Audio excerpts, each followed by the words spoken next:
നാട്ടുകൾ വിഷന്റെ news at 7 വാർത്തകളിലേക്ക് ഏവർക്കും സ്വാഗതം. വാർത്തകൾ ചുരുക്കത്തിൽ. കൂടുതൽ വാർത്തകൾക്കായി നാട്ടുകൾ വിഷൻ ചാനൽ സബ്സ്ക്രൈബ് ചെയ്യൂ. മുണ്ടൂർ തൂത സംസ്ഥാനപാതയിൽ വാഹനാപകടം, യുവാവ് മരിച്ചു.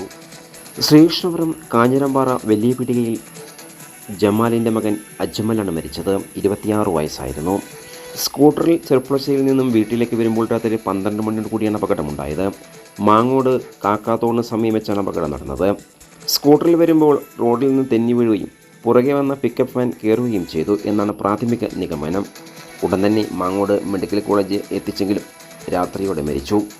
ശ്രീകൃഷ്ണപുരത്തെ വർക്ക്ഷോപ്പിൽ മെക്കാനിക്കാണ്. പണി കഴിഞ്ഞ് രാത്രി ഭക്ഷണം കഴിക്കാനായി ചെറുപ്പുളശ്ശേരി പോയി തിരിച്ചു വരുമ്പോഴാണ് അപകടമുണ്ടായത്. റസീനയാണ് ഉമ്മ, അവിവാഹിതനാണ്. അപകടത്തിൽപ്പെട്ട അജ്മലിനെ പൊതുപ്രവർത്തകനും വെളിനീർ സ്വദേശിയുമായ ആലംകൊണ്ടിൽ രാധാകൃഷ്ണനാണ് തൻ്റെ സ്വന്തം വാഹനത്തിൽ കയറ്റി മാങ്ങോട് മെഡിക്കൽ കോളേജിൽ എത്തിച്ചത്. രാധാകൃഷ്ണൻ തൻ്റെ വാഹനത്തിലുള്ള ജോലിക്കാരെ ചെറുപ്പുളശ്ശേരിയിൽ ഇറക്കി തിരിച്ച് വീട്ടിലേക്ക് വരുമ്പോഴാണ് അപകടം ശ്രദ്ധയിൽപ്പെട്ടത്.